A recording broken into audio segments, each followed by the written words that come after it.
Welcome back to Homemade Cooking. Today we're making our forever thin crust pizza. It's one of my super skinny recipes that I make because, I only make my own carbohydrates. So I'm teaching you guys how to make this from scratch. The very first thing I'm doing is praying over my stuff. Why? Because this is magical. Whenever I eat my bread or whenever anybody else eats my bread, they say that magical things happen and things come true. I practice the craft and I use Christ as my deity. So go ahead, but you can do whatever you want. Just eat the pizza. So first thing you do, manifest and pray over your spoon and over your bowl. Then you're gonna crack one egg. I drop it in like that and crack it so I don't get shells in it. And let it just be there.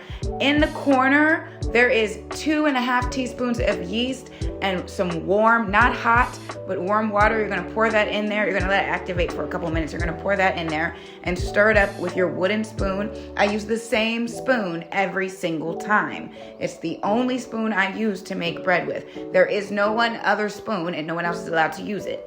Anyway, then you're going to add some heavy whipping cream. Not a lot. I don't really measure. I guess like about a quarter cup.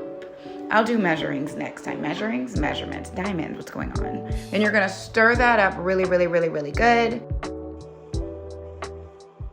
Now we're gonna add our honey. Technically it says like 2 tablespoons. I put about a tablespoon in it. I don't want it too sweet. Stir that in there really good.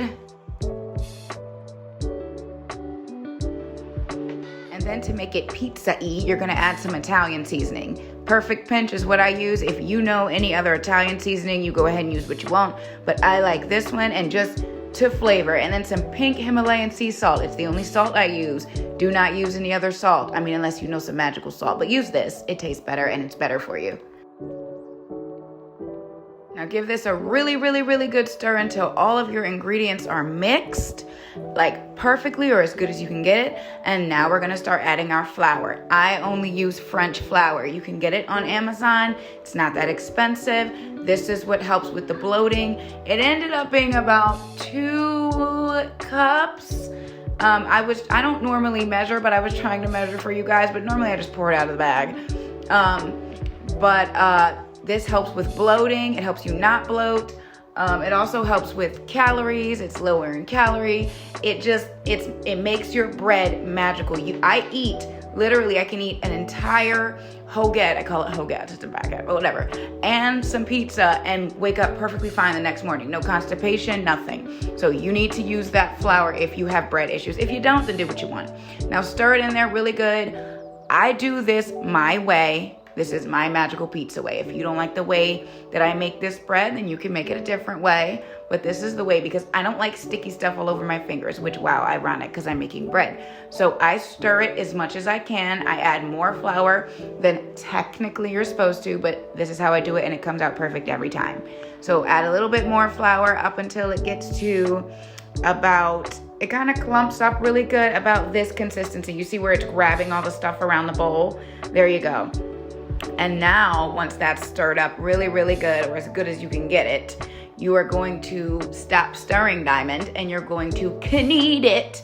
I know it's kneaded. So you're gonna flour your, that's just more flour. You're gonna flour your bread mat or your counter. You're gonna take out the bread, the dough, and you're gonna roll it and you're gonna knead it.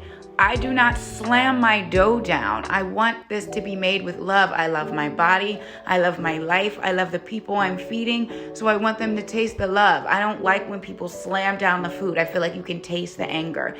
I used to call it hoe bread, or I do call it hoe bread. This is not hoe pizza, but when you have a hoe, you just treat them gently and lovingly. You might rough them up at some point for fun, but this is gentle, loving, sweet, caressing bread, like you would cheeks. Like, what would you do with cheeks? You would kiss them and caress them and love them. So imagine your dough is cheeks. I added more flour because, like I said, I don't like the sticky. This ended up being about another cup and some change of flour. And then just keep kneading it. I did this for about 5 minutes while I was spell casting over it, whatever you guys want to call it. Manifesting, spell casting, praying, it's obviously all the same thing.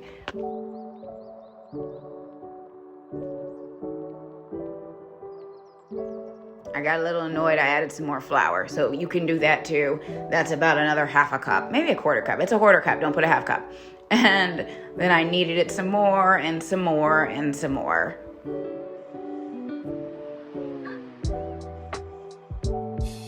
So now you have this perfect little ball of love and joy. I kiss it and then I wrap it up in a napkin. Some people use like a cloth, but so far the napkin has worked best for me.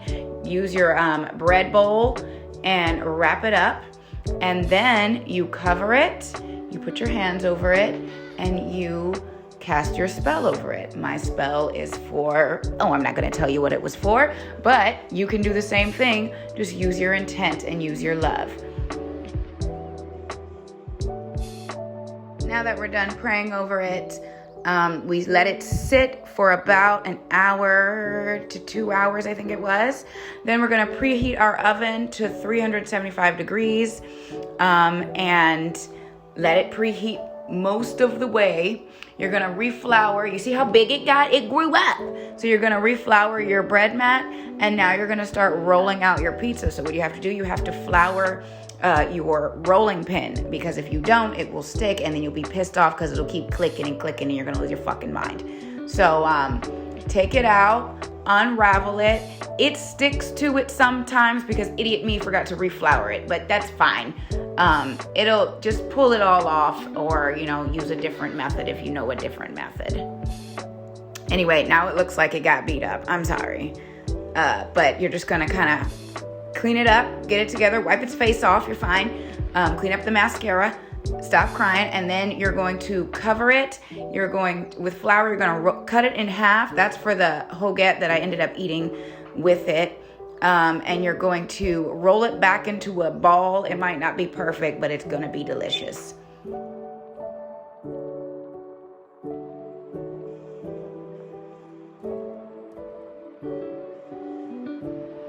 Then you're gonna flatten it, and you're gonna cover both sides with flour really good, and you're gonna start rolling it out. I don't have a very large pizza pan, and by the way, this never comes out perfectly circular for me. I don't know why, but you know what? I'm happy with the taste. It doesn't matter what it looks like as long as it tastes good, and y'all know what I mean.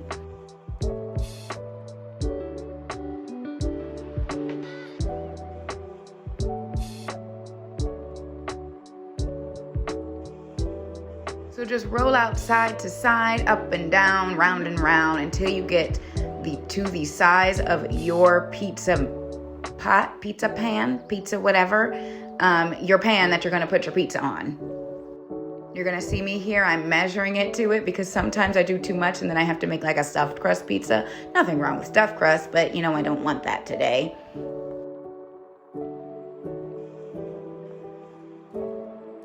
Then you're gonna oil your pizza pan. I only ever use olive oil for anything. Cooking, frying, and all of that jazz, it's olive oil.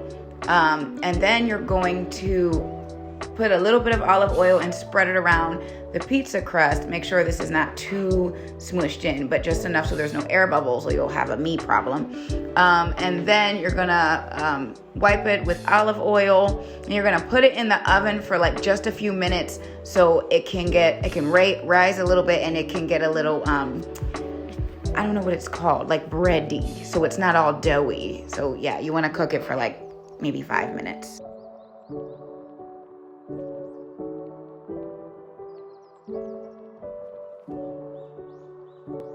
In the meantime, you are going to chop up your mozzarella. I use fresh mozzarella, and I don't really like shredded cheese. Unfortunately, I did have to buy some pre-shredded cheese. So, but it wasn't like, from the bag. It was from the deli at least. But we're gonna chop up our mozzarella. Chopping it up makes it so it doesn't fall all over the bottoms of your oven when it spreads. Trust me, I know from personal experience. And you're just gonna kind of cube it up, and to your liking.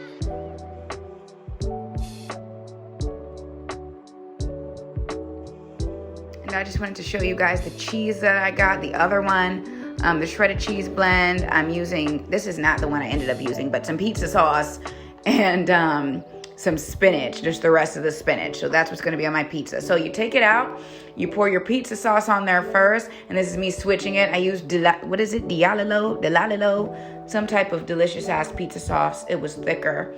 And that little bubble right there, that is because I didn't make sure there was air, or was not air underneath it before I put it in there. But it's okay, that's why you do it. That's why you put it in there first. I don't like too much sauce all over my pizza. To me, it just makes too much of a mess. I don't need all of that, y'all.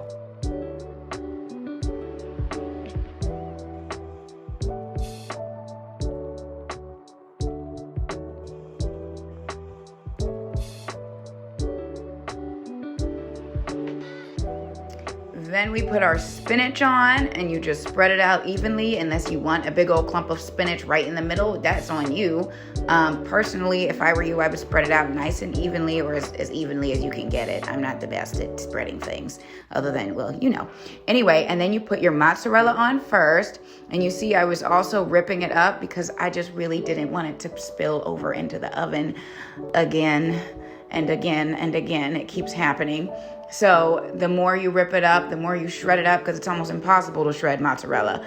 But the more you shred it up and rip it up with your fingers, the less chance you have of it spilling over into the bottom of your oven and off of your pizza pan.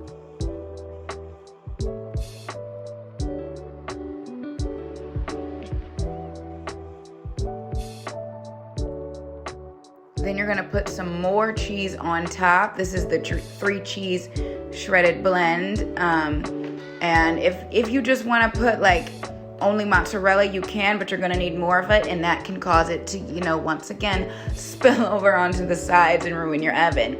So if I were you, I would also try to put some type of shredded cheese on top of this, and that's how we did this.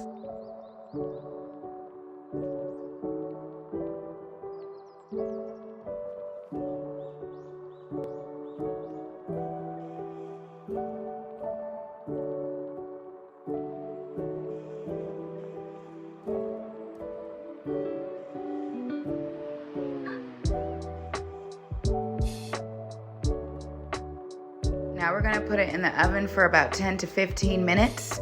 And yeah, and look how pretty it is. It's beautiful and it's fucking delicious. I ate 4 slices of this and 2 slices of that bread that I made. And it was so good. It doesn't make you bloat. It's very good for you. It has all natural ingredients. Like at this point, that's my little hoagie to the side. If you want that recipe, I can show it to you. But I think it might be on here already. I don't know. But anyway, thank you for watching. Look how beautiful. It's beautiful. Yay, forever thin crust pizza, because it's, you know, it keeps you skinny. And by the way, stay skinny.